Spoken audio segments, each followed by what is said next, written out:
Strange New World, Star Trek x Azur Lane crossover, by Cassus Skirata.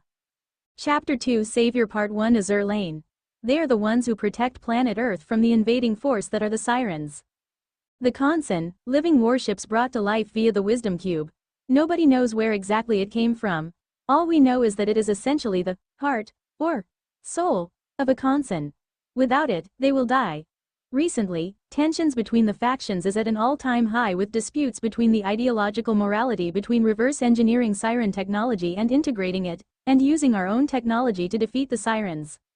Location: Azur Lane Base. The main base for Azur Lane's operations is an island in the Pacific Ocean.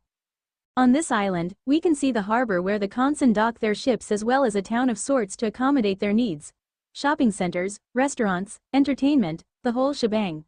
The Eagle Union was the first to arrive after a call to gather at the island was given. Both the Eagle Union and the Royal Navy have responded with the main Royal Navy fleet on the way. Meanwhile, we find ourselves in the market area facing the sea where we see two Consen walking along the path. "Wow, it's gotten really exciting around here," said a Consen with a tomboyish personality. This was the Eagle Union light cruiser Cleveland, the namesake of her class and the eldest sister. Next to her was a more formal and royal-looking Consen who wore a signature red cape over her right side. Forces from both Eagle Union and Royal Navy are gathering at this base. It's only going to get busier from here on. This was the Royal Navy battleship Prince of Wales, a King George V class battleship. Cleveland turned around facing Wales while walking backwards. "You know who else is coming from my side? It's Eagle Union's greatest warrior, given the most battle stars ever," Cleveland stated. "The famous Grey Ghost, yes." Wales confirmed. "The main forces of US Royal Navy are also arriving soon. This base will surely become central to all of our ongoing activities." "Well then, we'd better greet them properly," Cleveland said excitedly. "Can't keep them waiting. Let's go," she said as she ran off. Wales couldn't help but chuckle lightly at the light cruiser's behavior. "Come on, hurry," Cleveland yelled. "Don't rush me," Wales responded. All the while, a mysterious hooded figure passed by. A sudden gust of wind revealed the figure to have white hair, red eyes, and ear-like attachments on her head. This was the Sakura Empire destroyer Ayanami. Meanwhile, at a docked aircraft carrier, a rather buxom, white-haired woman wearing a sun hat walked down the gangway carrying a suitcase. This was the Royal Navy aircraft carrier Illustrious. Illustrious turned her head to see that it was Prince of Wales and Cleveland with the latter waving her hand. "Your Highness, coming out to greet me, to what do I owe that honor?" Illustrious asked. "Please don't tease. Long time no see, Illustrious," Wales said. "Good day, Prince of Wales. Who is your friend?" she asked. "Cleveland, from Eagle Union. Glad to see you've made it through your long journey." Cleveland then noticed a purple-haired girl peeking from behind Illustrious. The girl noticed this and hid behind her momentarily before peeking out shyly. This was the Royal Navy light aircraft carrier Unicorn. Cleveland smiled toward Unicorn, but she once again hid behind Illustrious. "This is Unicorn. I'm sorry, she's a tad shy. I hope you weren't offended," Illustrious said as she introduced her. "Nice to meet you," Cleveland said. Location: Azur Lane Academy. At the Academy office, we see the trio with Illustrious and Cleveland drinking tea. "Hood and the others will join shortly," Illustrious said. "Shouldn't we be keeping an eye on Iron Blood? How is that faring?" Wales asked. "A temporary lull, for lack of a better description. What's more pressing is..." Illustrious dragged on. "Sakura Empire," Wales finished. "As we suspected." Illustrious nods in agreement. "If Sakura Empire is making a move, this base would be on one of the hottest fronts. Reinforcing this base is a natural decision," Wales stated. "Why wage such a meaningless conflict?" Illustrious asked rhetorically. "Warfare never changes, no matter what era we are in. It's the reason we all were brought into existence." Meanwhile, in the Academy courtyard, we can see Unicorn walking along, although, something was wrong. That being her unicorn plush that she usually carries around with her was missing. A voice from behind said, with Unicorn getting startled. She turned around and saw who the voice belonged to. This girl had short, purple hair, a white dress that was attached via two buttoned straps that lead to a hoodie kept down, and a patterned skirt. This was the Royal Navy destroyer Javelin. "Oh, you must be..." Unicorn said shyly. "I'm Javelin. You're from the Royal Navy, too, right?" asked Javelin cheerily. "Is something wrong?" she asked, seeing Unicorn's worried expression. Unicorn got separated from her Yu-chan. Unicorn shyly said. Yu-chan? Asked Javelin. Unicorn's friend. What should I do? Unicorn said, worried for Yu-chan. I get it. Javelin grabbed Unicorn's hands. You and I can find Yu-chan together. Under the sakura trees of the academy, a sleepy Gert with twin tails sat on a bench sleepily. Warm, said the girl lazily. This was the Eagle Union destroyer Laffy. She's the best starter, you can't change my mind. Excuse me? Asked Javelin, walking up to the sleepy Laffy. Replied Laffy, about to fall asleep at that point. Have you seen Yu-chan? Asked Unicorn. She got separated from her friend. Have you seen anything? Javelin clarified as Unicorn showed her a very detailed drawing of Yu-chan, which looked like an alicorn. Good skills. Unicorn looked down in embarrassment.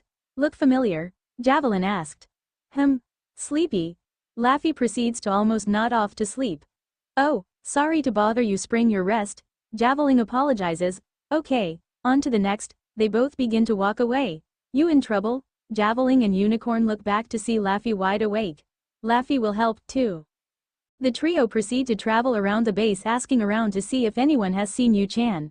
They were checking in with the Royal Navy cruiser Kent when Amazon came up and pointed towards the cliffs in the distance, saying that she had seen Yu-chan around that area.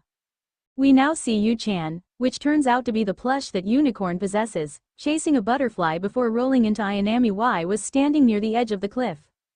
She proceeds to pick up Yu-chan, a stuffed animal. Yu-chan then proceeds to try to get free of her grasp. A strange creature. A cry is heard in the distance. Yu-chan. Ayanami looks to the source of the voice and sees the trio of Laffy, Javelin, and Laffy heading toward her.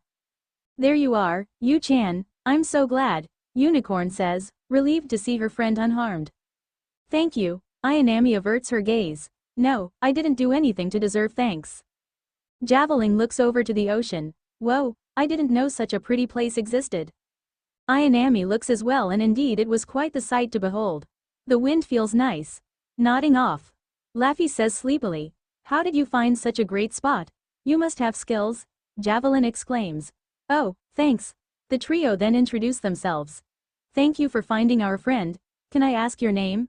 Javelin stretched out her hand for a handshake. That was until a blue blur flew overhead, causing the trio to flinch. When they got up, Ayanami was nowhere to be seen. In the trees, Ayanami reported to her superiors. Ayanami reporting. She said to a blue paper plane. We're on mission. Use your code name, an unknown voice responded. Oh, sorry. This is Citrus. I have a general understanding of the structure of the base. Ayanami responded. Good. We're ready to take action as well. Rendezvous when appropriate. Understood. At a rock formation a distance away from the base stood two fox women.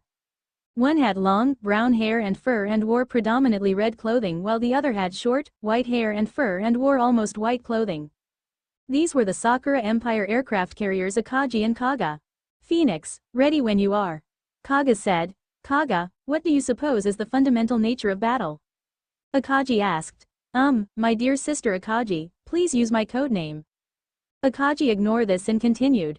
To battle is to inflict injury. To battle is to relieve injury. A battle is a mutual exchange of pain. Through pain, we understand each other's feelings. In other words, to battle means to love. Akagi stated, quite the damn masochist, huh? I don't fully understand what you are saying. I will destroy my enemies. That is all. Kaga declared. Akagi chuckled at her sister. Oh, how pathetic of you. A storm cloud rolls in behind them and, coming from it, is a whole Siren fleet. Now, let's start this war. The Sirens, intercept them, hurry. This is not a drill, Wales ordered. Outside, fires were spreading everywhere as explosions hit the docked ships and the dockyards.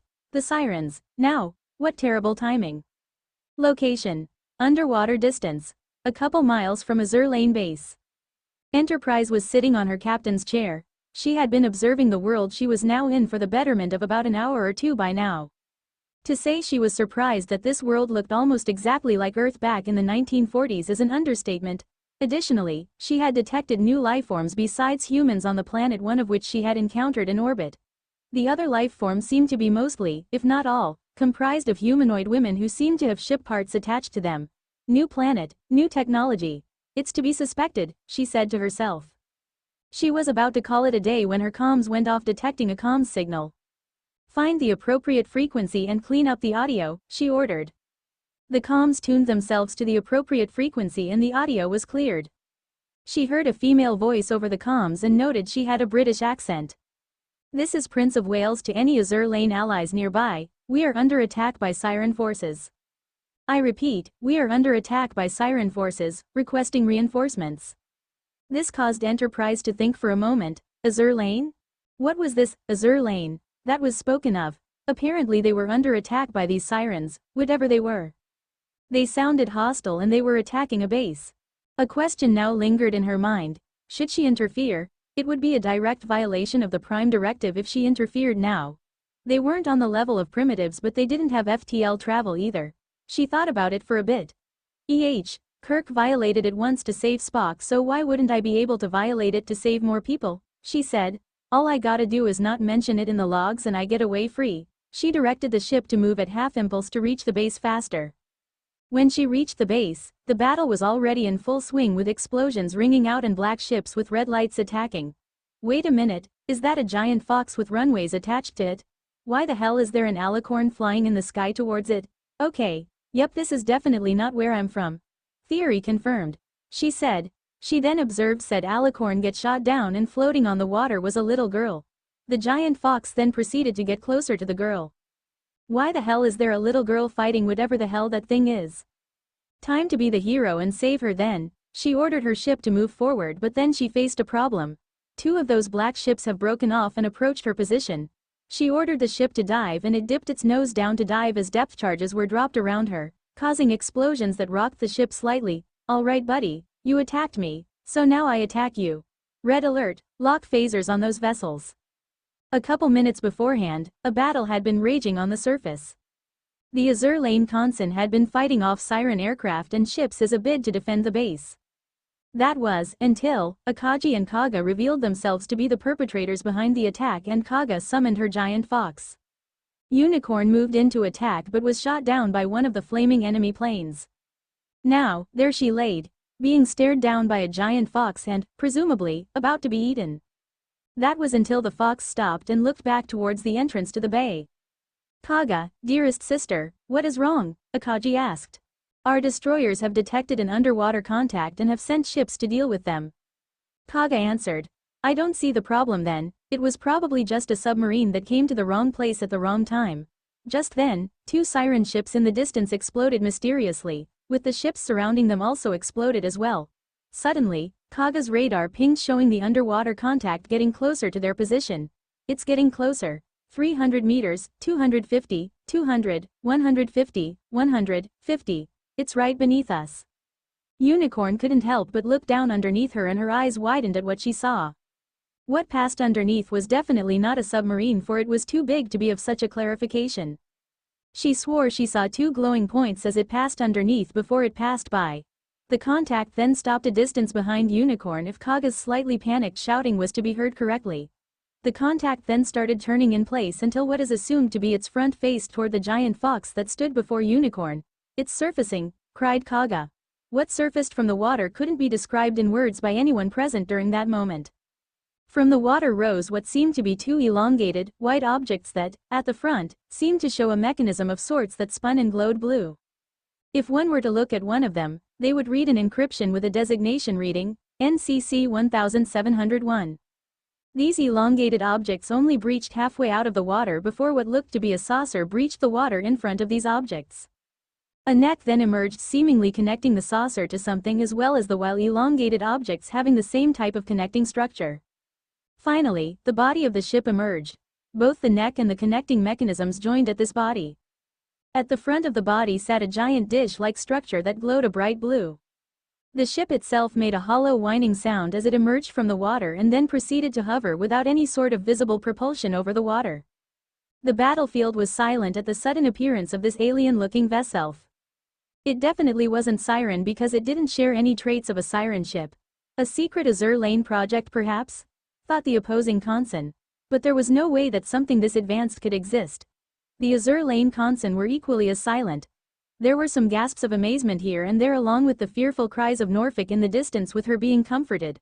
The silence was broken when a voice spoke seemingly from the alien ship itself. This is the USS Enterprise of Starfleet and the United Federation of Planets to hostile forces. Please surrender immediately and lay down your arms. This situation can be settled diplomatically and we can discuss terms. There was yet another round of silence due to everyone asking themselves questions.